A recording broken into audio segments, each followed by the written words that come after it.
శాఖ మంత్రి దామోదర్ రాజనరసింహ గారు తెచ్చిన ఈ బిల్లును బీఆర్ఎస్ పార్టీ స్వాగతిస్తుంది, సంపూర్ణంగా సమర్థిస్తుంది. ఈ బిల్లు ముఖ్యంగా రాష్ట్రంలో ఎంతోమంది కిడ్నీ, లివర్, అదేవిధంగా వేరియస్ ఆర్గాన్స్ ట్రాన్స్ప్లాంట్ కోసం ఎదురు చూస్తున్నటువంటి వాళ్లకు త్వరితగతిన ఆర్గాన్స్ పొందడానికి ఫెసిలిటేట్ చేస్తుంది. ముఖ్యంగా ఈ రాష్ట్రంలో ఇప్పటికీ 3724 మంది ఆర్గాన్ కోసం దరఖాస్తు చేసుకొని బ్రెయిన్ డెడ్ కేసు ఏదైనా దొరికితే ఆర్గాన్ దొరుకుతుందేమో అని ఎదురు చూస్తూ ఉన్నారు. అటువంటి వాళ్ళకి ఇది ఎంతో రిలీఫ్ ఇస్తుంది. ముఖ్యంగా ఇంతకుముందు ఏంటంటే పిల్లలకైతే తల్లిదండ్రుల నుంచి ఇవ్వచ్చు, తల్లిదండ్రులు పిల్లలకి ఇవ్వచ్చు, లేదా బ్రదర్ అండ్ సిస్టర్స్ ఇచ్చేంత వరకే ఫెసిలిటీ ఉండేది డొనేషన్. ఈ బిల్లు ద్వారా ఏమవుతుందంటే గ్రాండ్ పేరెంట్స్, గ్రాండ్ చిల్డ్రన్ కూడా డొనేట్ చేయడానికి ఈ బిల్లు మనకు ఫెసిలిటేట్ చేస్తుంది. రెండవది స్వాప్. సపోజు మన కుటుంబ సభ్యుల బ్లడ్ గ్రూప్ కుదరలేదు, ఇంకొకరి కుటుంబ సభ్యులకు కూడా బ్లడ్ గ్రూప్ కుదరట్లేదు, అప్పుడు వాళ్ళది వీళ్ళు, వీళ్ళది వాళ్ళు తీసి స్వాప్ చేయడం ద్వారా కూడా ఈ ఆర్గాన్ డొనేషన్కు ఫెసిలిటేట్ చేస్తుంది. తర్వాత ముఖ్యంగా ఇది మొన్న ఈ మధ్య మనం చూసాం, హైదరాబాద్లో కిడ్నీ రాకెట్ ఒకటి చూసాం. అటువంటి దాన్ని కర్బ్ చేయడానికి, కఠినమైన చర్యలు తీసుకోవడానికి, అటువంటి దాన్ని నిరోధించడానికి కూడా ఈ బిల్లులో కఠినమైనటువంటి చట్టాలు కూడా పెట్టారు. దాన్ని కూడా ఇది చాలా మంచి నిర్ణయం అధ్యక్ష, వెల్కమ్ అధ్యక్ష. ఇకపోతే అధ్యక్ష, బ్రెయిన్ డెడ్ విషయంలో కూడా ఇంతకుముందు only neurology, neuro surgery doctor మాత్రమే డిక్లేర్ చేయాలని ఉండేది.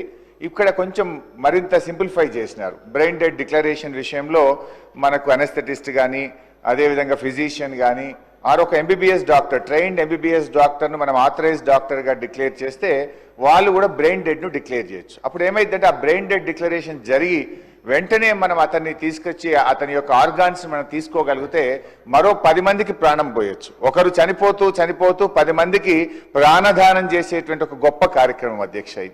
ఇది ఎవరిమైనా మనం వెల్కమ్ చేస్తాం. ముఖ్యంగా మన రాష్ట్రం చాలా బాగా చేసింది అధ్యక్ష. ఇన్ఫ్యాక్ట్ నేను మీ దృష్టికి కూడా తేవాలి, ఇంతకుముందు జీవన్ దాన్ అనే ప్రోగ్రాం పేరు మీద మన తెలంగాణ రాష్ట్రంలో చేశాం. గతంలో మీరు చూస్తే ఇప్పుడు ఇంకింత ఫెసిలిటేట్ అవుతుంది అది.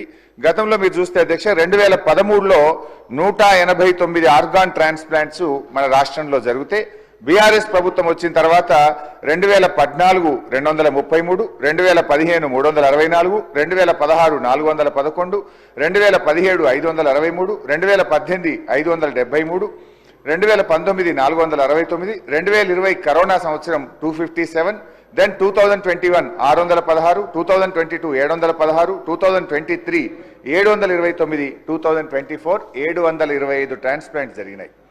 భారతదేశంలోనే అత్యధిక ట్రాన్స్ప్లాంట్ చేస్తున్న రాష్ట్రంగా తెలంగాణ రాష్ట్రం కేంద్ర ప్రభుత్వం నుంచి అనేక అవార్డులు కూడా గతంలో పొందింది. అంటే బీఆర్ఎస్ హయాంలో కూడా ఈ ప్రాణాలు కాపాడడానికి మేము చాలా కృషి చేశాం. వరుసగా 4-5 సంవత్సరాలు best state in doing transplants లో తెలంగాణకు అవార్డ్స్ కూడా రావడం జరిగింది అధ్యక్ష. అయితే అధ్యక్ష ఇక్కడ చాలా మందికి తెలియదు మన ప్రభుత్వ ఆసుపత్రులు ఎంత బాగా పనిచేస్తాయనో. ఈ జనరల్గా ఆర్గాన్ ట్రాన్స్ప్లాంట్ అంటే ఒకప్పుడు అమెరికా వెళ్ళేవాళ్ళు, లండన్ వెళ్ళేవాళ్ళు, కార్పొరేట్ ఆసుపత్రులకు వెళ్ళేవాళ్ళు. కానీ మన తెలంగాణలో ప్రభుత్వ ఆసుపత్రులు 609 ఆర్గాన్ ట్రాన్స్ప్లాంట్స్ ప్రభుత్వ ఆసుపత్రుల్లో చేశాము.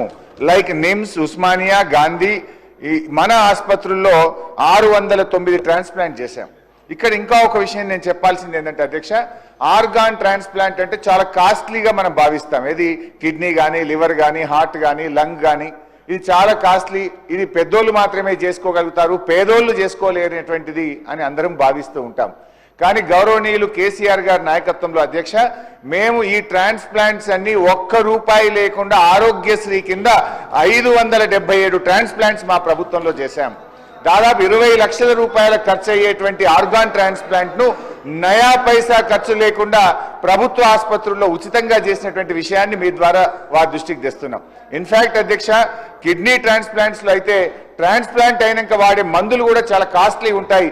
సంవత్సరం పాటు ఆ మందులు కూడా ఉచితంగా ట్రాన్స్ప్లాంట్ చేసుకున్నటువంటి వాళ్ళకు కూడా బీఆర్ఎస్ ప్రభుత్వ హయాంలో కూడా ఇవ్వడం జరిగింది. అయితే ఈ బిల్లులో నేను మంత్రి గారికి ఒక చిన్న సూచన ఇవ్వాలనుకుంటున్నా. ఆర్గాన్ ట్రాన్స్ప్లాంట్స్ బ్రెయిన్ డెడ్ అయినటువంటి వాళ్ళు డొనేట్ చేయాలి. జనరల్గా యాక్సిడెంట్స్లో కానీ, న్యూరాలజీ ప్రాబ్లంలో కానీ బ్రెయిన్ డెడ్ అవుతూ ఉంటారు. సో కొన్ని మిస్కన్సెప్షన్స్ ఉంటాయి బ్రెయిన్ డెడ్ అయినప్పుడు. చనిపోతున్న సందర్భంగా క్విక్గా ఆ పేరెంట్స్ కానీ అక్కడ కుటుంబ సభ్యులు డెసిషన్ తీసుకొని ఆర్గాన్స్ తీసుకోండి అంటే ఇంకో 10 మందికి ప్రాణం పోయొచ్చు.